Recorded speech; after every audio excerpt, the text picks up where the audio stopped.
Napoleon was a military man who fancied himself as an emperor. But Alexander was an emperor who fancied himself as a military man. But it all went wrong for Alexander in 1805 at the Battle of Austerlitz. He'd taken command of the army himself, but he'd asked them to attack prematurely. It was disastrous.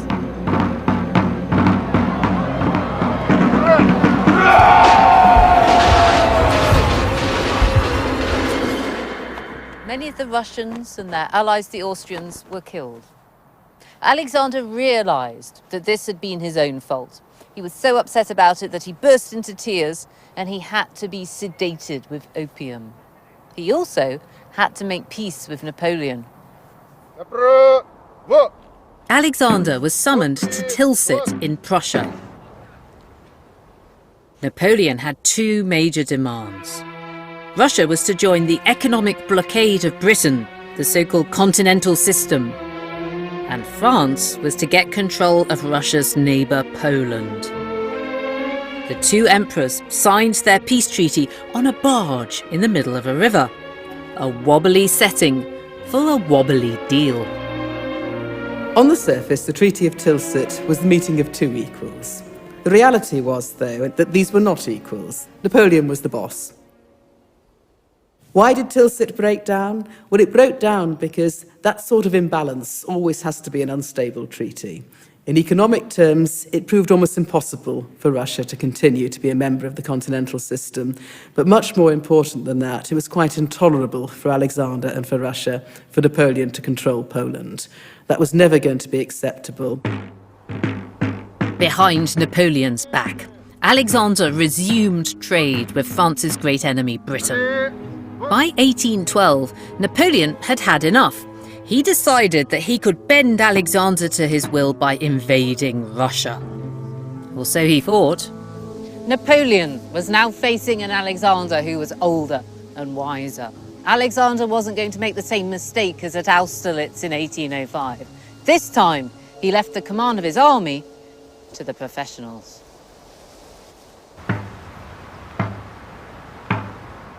Rather than meet Napoleon's mighty army head-on, the Russian commanders drew the French deeper and deeper inside the country, stretching their supply lines. Meanwhile, from the safety of St. Petersburg, Alexander tried to govern his empire and rally his people. On September the 7th, 1812, the Russians, under General Kutuzov, finally confronted Napoleon at Borodino near Moscow. For Napoleon, it was now or never. His forces and resources were at their limit. Borodino was a huge battle, involving 250,000 troops. And it was commemorated in this huge panoramic painting by the artist Franz Roubaud. 115 meters long. It's housed in a purpose-built museum in Moscow. And what tricks has he used to bring it alive as a painter? Well, for example, do you see the Russian cavalry, which are attacking the French positions? Yes. The troopers' heads are much more numerous than the heads of horses. So he's made it look like a mass by doing lots and lots of heads and not so many bodies. Well, it was most important for the painter to give the impression of cavalry in attack, yes, which was furious and very quick and very exciting.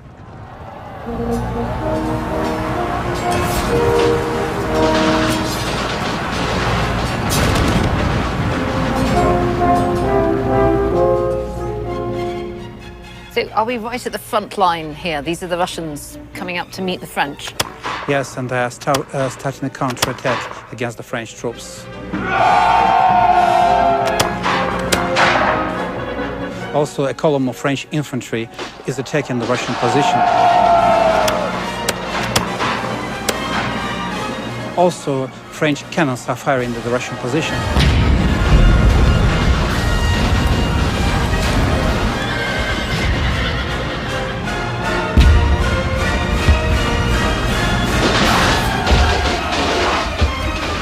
Haven't we missed out Napoleon? Well, Napoleon... Where is he? Well, you've missed Napoleon already. Is that Napoleon on Yeah, the this white is Napoleon, and these are some of his bodyguards. Now, this is said to have been the most deadly single day of fighting in history, isn't it? Probably was. In what league of casualties are we talking about? Both sides lost about 20,000 troops. Many more were wounded and many more died after the battle. Did anybody on the day actually know who'd won? Well, Napoleon claimed that he won the battle, and Kutuzov also said that he defeated Napoleon himself. Leo Tolstoy said that the Russian side scored a moral victory because the Russian army, many soldiers on which were unexperienced, fought on equal terms with a very strong army, which was made up of the best European troops. Before the battle, Russian troops were preparing for death. They didn't want to give up Moscow. So it was a victory for the French, really. Not exactly. If you were French, would you still tell me that this wasn't a victory for Napoleon? Perhaps not.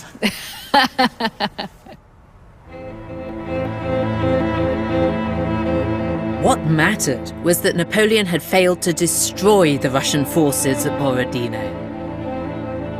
He realized that this was an unwinnable campaign. But he found a consolation prize near to hand. The Russians were too weakened to defend Moscow. The city was left wide open for Napoleon to take. This should have been a terrific moment for Napoleon. After all, St. Petersburg may have been the country's official capital, but Moscow was still its spiritual heart. Tsars was still crowned in the Kremlin just there.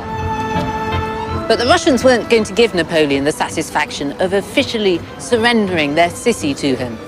Instead, they just abandoned it, leaving it barely governable. Looting quickly broke out, and far more deadly, fire.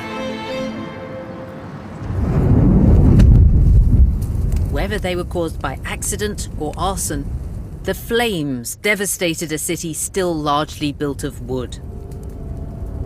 More than 3/4 of Moscow was destroyed. For Alexander, the struggle against Napoleon now took on divine proportions. He declared that the salvation of his own soul rested on whether he could save Europe from ruin.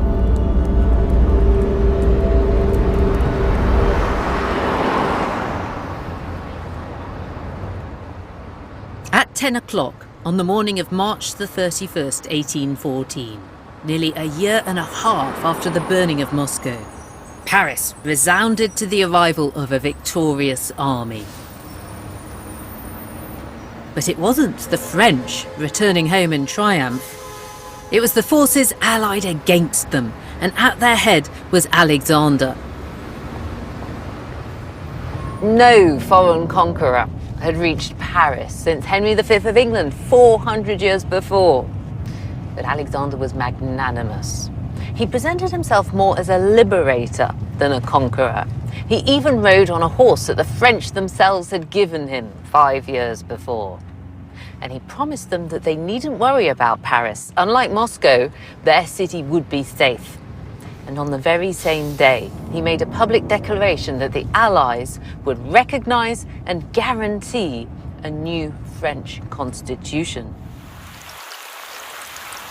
And while Parisians witnessed the exotic sight of Cossacks setting up camp on the Champs-Élysées, Alexander's great adversary Napoleon was packed off into exile.